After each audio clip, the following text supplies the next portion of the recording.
परम मंगलमय परात्पर अखिलेश्वर अकारण करुणा वरुणालय भक्तवांछः कल्पतरु तड़िंद्रित विनिंद्रित पीताम्बरधारी भगवान बालकृष्ण प्रभु की वाङ्मयी प्रतिमूर्ति श्रीमद्भागवत महापुराण का आइए हम सब द्वितीय दिवस में प्रारंभ करें।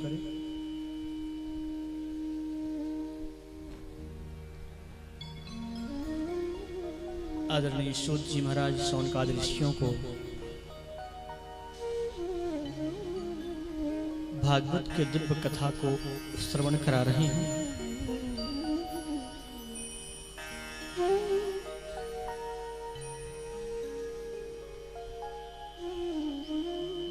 सनत कुमार देवर्षि नारद को भागवत की महिमा को बता करके और धन्य कर दिया।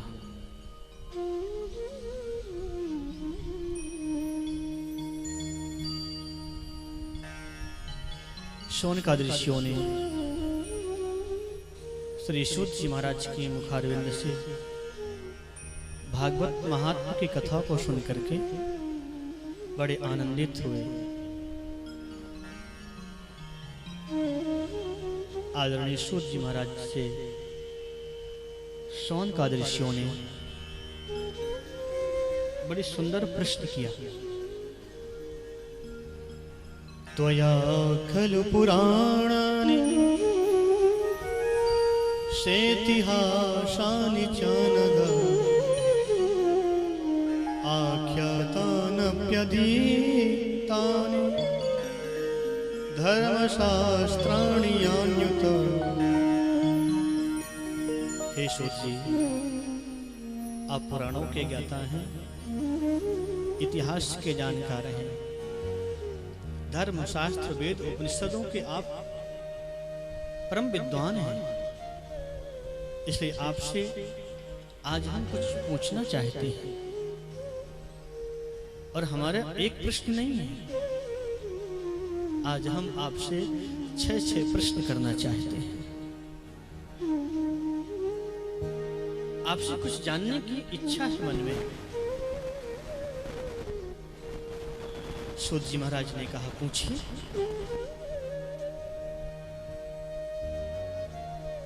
छह प्रकार के प्रश्न करना चाहते हैं आपसे।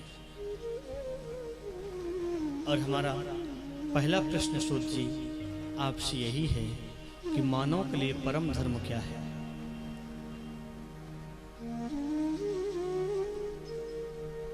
प्रातः 4 बजे उठ करके स्नान करना धर्म है? करोड़ों की संपत्ति दान करना धर्म है? या परिक्रमा लगाना धर्म है? या तपस्या करना धर्म है? धर्म की परिभाषा क्या है? और मनुष्य के लिए सर्वोत्तम जो धर्म है वो आप हमें बताइए। हजारों संत बैठे हैं और सबकी तरफ से एक संत प्रश्न कर रहा है। दूसरा हमारा प्रश्न ये है सूत जी आपसे कि हम मंदिर दर्शन करने जाते हैं तो हमें एक बात की चिंता रहती है, किसको पूजें और किसको छोड़ें, हमारी समझ में नहीं आता। क्योंकि मंदिर में बहुत से देवी देवता विराजमान रहते हैं। अगर देवी जी को प्रणाम कर लिया, पूजा कर लिया, तो फिर हनुमान जी रुष्ट हो जाएंगे। हनुमान जी को वंदन किया तो फिर शिव जी रुष्ट हो जाएंगे। हम किसको माने, किसको न माने, किसको पूजें और किसको अपनाएं? ये दूसरा प्रश्न हमारा। तीसरा प्रश्न हमारा सूत जी आपसे यह निवेदन था कि वेद में परमात्मा का नाम अजन्मा है। अगर वेद में परमात्मा अजन्मा है तो फिर भगवान राम दशरथ के पुत्र बनकर के संसार में क्यों आए?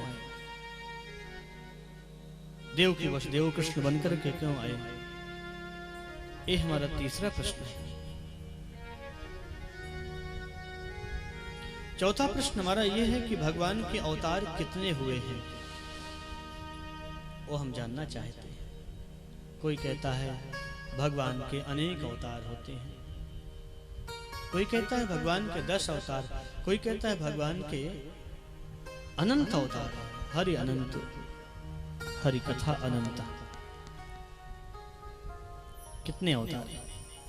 बोलो राधे राधे। पांचवा प्रश्न हमारा आपसे यह निवेदन था, वो श्रेष्ठ होता है जो बड़ी सी बात छोटी करके और जिज्ञासु के हृदय में उतार दे। सागर को गागर में भर करके और सूक्ष्म रूप से समझा दे, क्योंकि बहुत विस्तार से सुनने के लिए बुद्धि की आवश्यकता और समय की आवश्यकता होती है। और आजकल तो हमारे पास में तो बिल्कुल बहुत ही सीमित समय रह गया और हम थोड़े ही समय में भगवान को जानना चाहते हैं।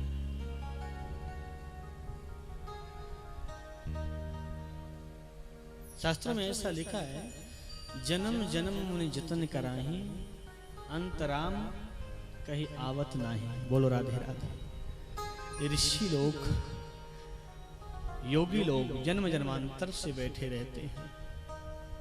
उस ईश्वर को जानने के लिए कोई ज्ञान के माध्यम से जानना चाहता है, कोई तपस्या से जानना चाहता है, कोई भक्ति से। जन्म जन्मांतर बीत जाते हैं, लेकिन फिर भी भगवान समझ में नहीं आते।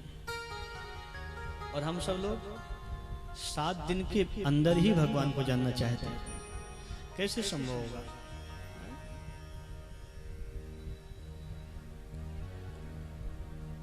जीवन का अज्ञान 7 दिन की कथा से नहीं, वो तो परीक्षित का अज्ञान दूर हुआ था 7 दिन से।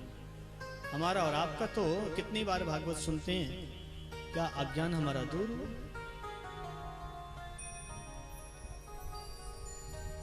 भरद्वाज ऋषि याज्ञवल्क्य जिसे कहते हैं, मुझे एक संशय है कि भगवान कौन है। आप बताइए, ये भगवान राम यही भगवान है अथवा कोई दूसरे भगवान राम है? मेरे मन में संशय है। याज्ञवल्क्य जी महाराज ने भरद्वाज ऋषि से कहा, ऋषिवर आप राम को जानने के लिए इतनी जो शीघ्रता कर रहे हैं, इतनी जल्दी भगवान समझ में नहीं आते। परमात्मा ही जब अपने स्वरूप को जानना चाहेगा, तभी आप और हम उसको जान सकते हैं। जो जान ही ताहि देहु जनाए। बोलो राधे राधे। याज्ञवल्क्य ऋषि कहते हैं, जब बहुकाल करिए सत्संगा, एक जन्म नहीं, अनेकों जन्म जब हम सत्संग करेंगे, तब कहीं परमात्मा के स्वरूप की अनुभूति होगी हमें। 7 दिन के अंदर हम ईश्वर को जानना चाहेंगे, नहीं समझ सकते हैं। क्यों? हमारी बुद्धि जो है, ये हमारी बुद्धि खंडित है और ईश्वर अखंड है।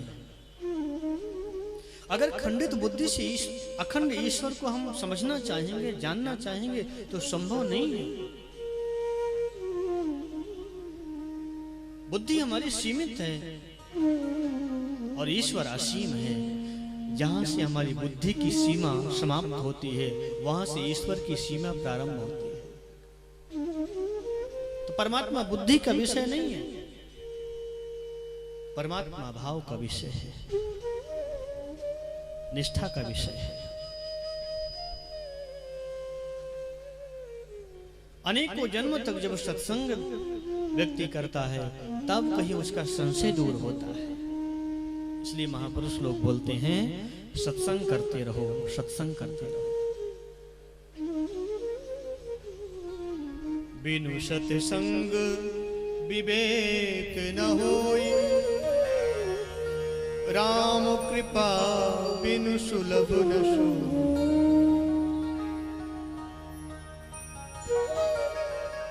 सत्संग के माध्यम से हम ईश्वर को जान सकते हैं, समझ सकते हैं, उसका बोध हमें हो सकता है।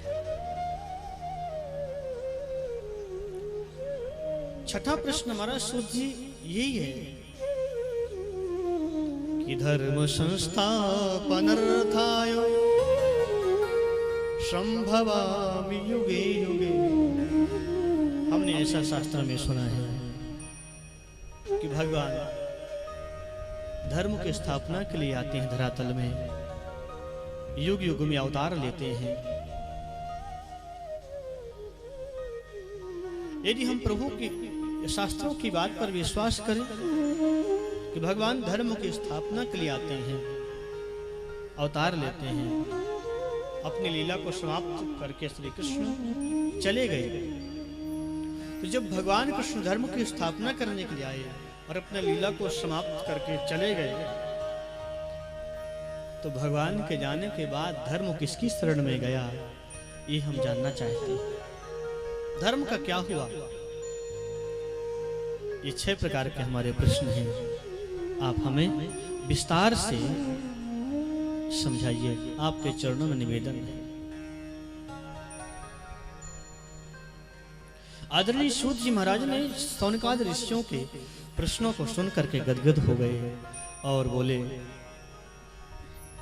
ऋषिवर, आप लोगों ने जो प्रश्न किए हैं बड़े अद्भुत प्रश्न हैं, लेकिन आपके प्रश्नों का जवाब देने से पहले मैं 2 मिनट श्री शुकाचार्य भगवान के चरणों में वंदन करूंगा। यं प्रव्रजन्त्यमनुपेतमपेत कृत्यं द्वैपायनो विरह कातर्याजुः पुत्रेति तन्मयतया तरवो विनेदुः तं सर्वभूत हृदयं मुनिमानतोऽस्मि। जिन शुकाचार्य भगवान जन्म लेते ही संन्यास ले लिया,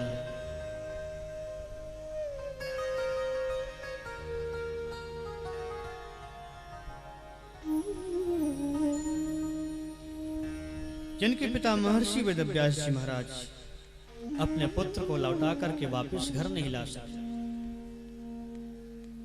ऐसे शुकाचार्य भगवान के चरणों में श्री सूत जी महाराज वंदन कर रहे हैं। ये सुखदेव जी जो थे, ये गोलोक धाम में किशोरी राधा जी की गोद में खेलते रहते हैं और किशोरी राधा जी का मनोरंजन कराते। एक दिन किशोरी राधा के मन में इच्छा हुई, बेटा सुखदेव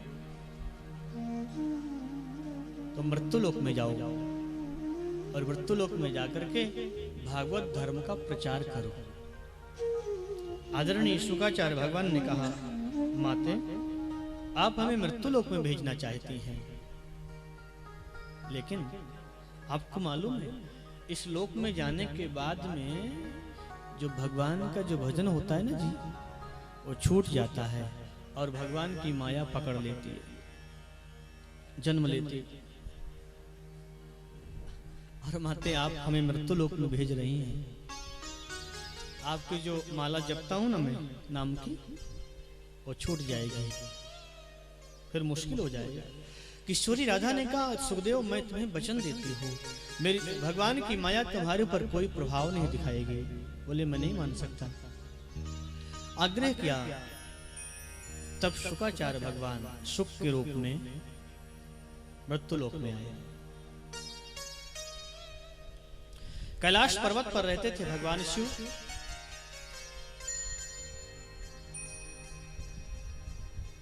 भगवान शिव आनंद से निवास कर रहे थे। हिमालय में वही सुखदेव जी सुख पक्षिणी के गर्भ से अंडे के रूप में संसार में आए। जोर जोर से बर्फीली हवाएं चल रही थीं। अंडे के रूप में अंदर थे सुखदेव जी। अंडा फूटा और उस निर्जीव शिशु के रूप में फूटा हुआ अंडा पड़ा हुआ था। देवर्षि नारद जी के मन में इच्छा हो गई, सुखदेव जी का जन्म होगा तो भागवत धर्म का प्रचार होगा। बोलो राधे राधे।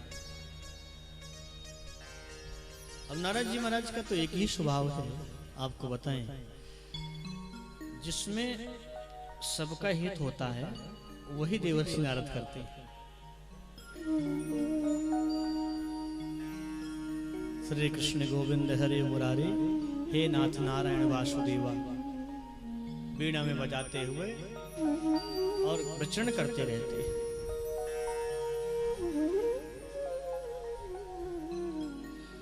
तो देवर्षि नारद जी के मन में इच्छा हुई और मन में सोचा, बहुत दिन से किसी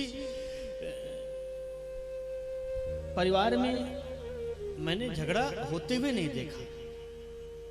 और देवर्षि नारद जी का स्वरूप, जिस घर में हमेशा झगड़ा होता हो उस घर में एक बार पदार्पण हो जाए तो हमेशा हमेशा के लिए झगड़ा समाप्त हो जाता है। यही देवर्षि नारद जी का स्वरूप है। और जिस घर में कभी झगड़ा ना होता हो, बड़ा प्रेम हो, स्नेह हो, साफ प्रेम से शांति से निवास करते हो, उस घर में पदार्पण हो जाए तो समझ लो कि श्री गणेश। मन में सोचा, बोले लक्ष्मी जी में झगड़ा हो चुका नारायण जी के साथ में एक बार, बहुत आनंद आया देखने में। ब्रह्मा जी और ब्रह्माणी में भी देखने में झगड़ा बहुत आनंद आया। कभी भगवान शिव और पार्वती के मध्य में मैंने झगड़ा होते नहीं देखा। चलो एक बार इनको शुरुआत करके देखते हैं कैसे झगड़ा करते हैं आपस में। देवर्षि नारद बीड़ा बजाते हुए कैलाश पहुंचे। अब बाबा तो समाधि में बैठे थे, कुटिया में माता जी मिली। आओ नारद। अरे भैया बड़े दिनों के बाद आए, आजकल आपका पता नहीं चलता कहाँ रहते हैं। भगवान शिव कहते हैं, देवी जी इस संसार में जहां भी जाओ वहां कहीं भी सच्चा प्रेम नहीं है। सब लोग बनावटी प्रेम करते हैं, अंदर कुछ रखते हैं और बाड़ी में कुछ। अब सच्चा प्रेम ही नहीं तो हम कहां जाएं? हमने तो आना जाना बंद कर दिया है। जहां प्रेम ही नहीं है वहां जाने से कोई लाभ नहीं होता। और संसार के लोग तो स्वार्थी है ही, सुर नर मुनि सबकी यह रीति, सबकी यह रीति बन चुकी है, सब स्वार्थी हो गए। लोग भगवान के मंदिर में भी जाते हैं तो भी बिना स्वार्थ के नहीं जाते। बोलो राधे राधे। 2 अगरबत्ती जला करके आरती करते हैं। सुख संपत्ति घर आवे, कष्ट मिटे तन का। लो अब भगवान इतने सरल हैं कि आपके कष्ट मिटे तन का। बोले तन में क्या कष्ट है? बोले घोटू बहुत दर्द करते हैं, चलना फिरना बड़ा मुश्किल होता। 2 अगरबत्ती जला करके भगवान से कहते हैं हमारे शरीर का कष्ट दूर हो जाए, सुख भी आवे, संपत्ति भी आवे, पुत्र भी आवे, वैभव भी मिल जाए। तो संसार की यह रीति हो गई है, बिना स्वार्थ के कोई किसी से प्रेम नहीं करता, कोई किसी से मतलब नहीं रखता। अब कहीं प्रेम नहीं तो देवी, इसलिए हम कहीं भी नहीं जाते हैं और जाना आना बंद कर दिया है। पार्वती जी ने कहा, देवर्षि आप प्रेम की बात करते हैं, मेरे और अपने पति के बीच में इतना अद्भुत प्रेम है कि मैं आपको बता नहीं सकती। अच्छा कैसा प्रेम है आपके मध्य में? अरे आपको मालूम है शास्त्रों में ऐसा लिखा है कि गुरुदेव जो कान में मंत्र देते हैं, गोपनीयम गोपनीयम गोपनीयम प्रत्नतः, उस मंत्र को किसी से भी नहीं बताना चाहिए। कभी कभी ध्यान के समय में, भजन के समय में, अथवा सोते समय स्वप्न में भगवान का दर्शन होता है हमको, तो उस दर्शन की बात किसी से भी नहीं बतानी चाहिए, क्योंकि बताने से उसका महत्व खत्म हो जाता है। ऐसा लिखा है शास्त्रों में। लेकिन मेरे पति देवता तो मुझसे इतना प्रेम करते हैं, गुरुदेव जो कान में मंत्र देते हैं वो भी आकर के मुझे बताते हैं, और समाधि में जिस रूप का दर्शन होता है आकर के तुरंत बता देते हैं, देवी आज हमें कृष्ण का दर्शन हुआ, आज हमें राम का दर्शन हुआ। सब आकर के बता देते हैं। ये प्रेम नहीं तो क्या है? नारद जी ने कहा, देवी जी तब तो आपके बीच में बहुत अद्भुत प्रेम है। और प्रेम है तो प्रेम में तो कोई बात छिपाई नहीं जाती। बोले नहीं, कभी नहीं छिपाई जाती। अगर बात को छिपा लें तो फिर प्रेम किस बात का?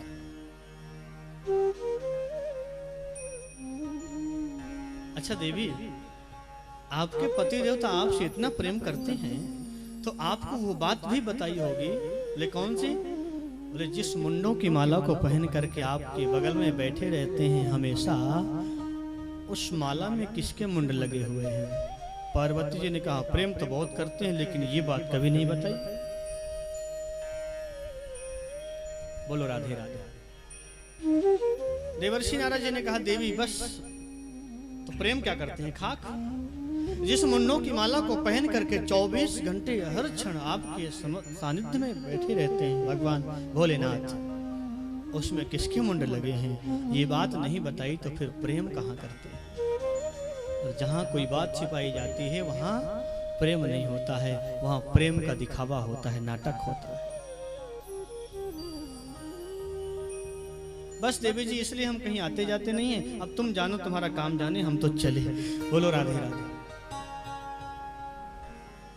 देवर्षि नारद जी वहां से जब चलने लग गए तो जाते जाते भगवान शिव से बोले, बाबा कुटिया में आपको जल्दी याद किया जा रहा है। भगवान शिव ने कहा, आप होकर के आए हैं तो जरूर याद किया जा रहा होगा। जहां आप पहुंचे वहां फिर कोई याद ना करे। पार्वती जी के क्रोध का ठिकाना नहीं, उदास हो गई और रूठ करके जाकर के चुपचाप बैठ गई। भगवान शिव आए, पार्वती जी को उदास देखा, समझाने का प्रयास किया, देवी आपके मन में उदासी, किसी ने कुछ कह दिया अथवा कोई अपमान कर दिया? थोड़ा और पास में गए और जब स्पर्श की करके पूछने लग गए तो जोर से झटका मार करके दूर कर दिया। छूना नहीं मुझे, तुम्हारे जैसा कपटी मैंने संसार में नहीं देखा। ऊपर से नाटक करते हो प्रेम करने का और अंदर कपट रखते हो। ऊपर से भी काले अंदर से भी काले, यही स्वरूप है आपका। भगवान शिव ने कहा, देवी अरे कपट तो वो रखते हैं जो कोई बात छिपाते हैं, मैंने तो तुमसे कोई बात नहीं छिपाई। पार्वती ने कहा, जिस मुंडों की माला को पहन करके रखते हो उसमें किसके मुंड लगे हुए हैं, ये बात तुमने कभी आज तक मुझे बताई? भगवान शिव ने कहा, देवी आपने कभी पूछा ही नहीं तो मैं बताऊं कैसे? लेकिन तुम्हारे और मेरे बीच में जो प्रेम का वास्तविक स्वरूप है तो ये मुंडों की माला ही है। बोलो राधे राधे। मतलब इस माला में जितने भी मुंड लगे हुए हैं देवी, ये किसी और के मुंड नहीं है, ये तुम्हारे ही मुंड लगे हुए हैं। जितने मुंड लगे हैं उतनी बार तुमने शरीर का परित्याग किया और तुम्हारी याद के लिए मुंडों को अपने माला में डाल करके और धारण करके रहता हूं ताकि तुम्हारी याद मुझे बनी रहे, तुम्हें भूलूं नहीं कभी।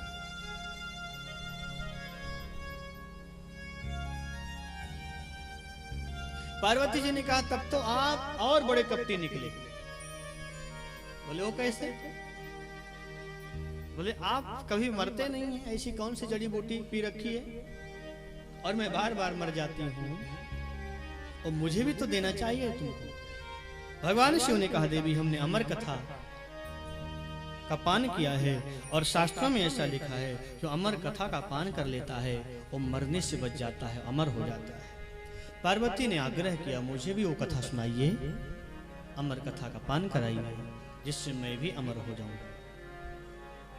भगवान शिव पार्वती को ले जाकर के हिमालय में अमर कथा सुनाने के लिए गए। भगवान शिव पार्वती और उस हिमालय में उस स्थान पर तीसरा अगर कोई है तो वही शुक के रूप में अंडे से फूट करके जो जीव सूक्ष्म रूप से जो शुक के रूप में पड़ा हुआ था। भगवान शिव पार्वती को बैठाल करके बोले, देवी हम जब कथा सुनाते हैं तो बीच में कुछ नहीं बोलते हैं, और तुम कथा सुन रही हो कि नहीं सुन रही हो इसकी समझ हमको कैसे होगी, इसलिए आपको बीच में कुछ ना कुछ हुंकी देनी पड़ेगी। पार्वती हुंकी देने लग गई, भगवान शिव सुनाने लग गए, और कथा सुनते सुनते सुनते सुनते 5वें दिन की कथा चल रही थी और पार्वती जी को निद्रा देवी घेर लिया। बोलो राधे। भगवान शिव कथा सुना रहे हैं और देवी जी सोने लग गए। जब सोने लग गए तब ये सुख पक्षिणी जो 5 दिन की कथा सुन करके थोड़ा बड़ा हो गया था, इसको चिंता हो गई, अरे कथा बंद हो गई, और अगर कथा पूरी नहीं मिलेगी तो अमर कथा से वंचित हो जाऊंगा। पार्वती के स्वर में यह हुंकी देना प्रारंभ किया और संपूर्ण अमर कथा का पान कर लिया यह सुख पक्षिणी। कथा विश्राम हुई, जोर से जयकारा लगाया भगवान शिव ने। पार्वती जी की निद्रा टूटी और भगवान शिव से कहती हैं, प्रभु आप कथा सुना रहे थे। भगवान जब अपने धाम को जाने लग गए, उद्धव जी महाराज अंतिम प्रश्न कर रहे थे, फिर धर्म किसकी शरण में गया, आप आगे की कथा मुझे सुनाइए। भगवान शिव कहते हैं, देवी कथा तो संपन्न हो गई, लेकिन तुम 5वें दिन की कथा पूछ रही हो, मतलब? पार्वती जी ने कहा, मुझे निद्रा देवी घेर लिया, मुझे नींद आ गई, मैं सोने लगी, आगे की कथा सुनना चाहती हूँ। भगवान शिव ने कहा, अब तो कथा पूरी हो गई देवी, लेकिन अगर तुम सो गई थी तो ये हुंकी देना, बीच में हुंकी किसने दिया? तब भगवान शिव ने देखा पीछे मुड़ करके, और वही सुख पक्षिणी अमर कथा को सुन करके आनंदित हो रहा था, प्रमुदित हो रहा था, गदगद हो रहा था। भगवान शिव को क्रोध आया और बोले, इसने ब्रह्म विद्या की चोरी किया है।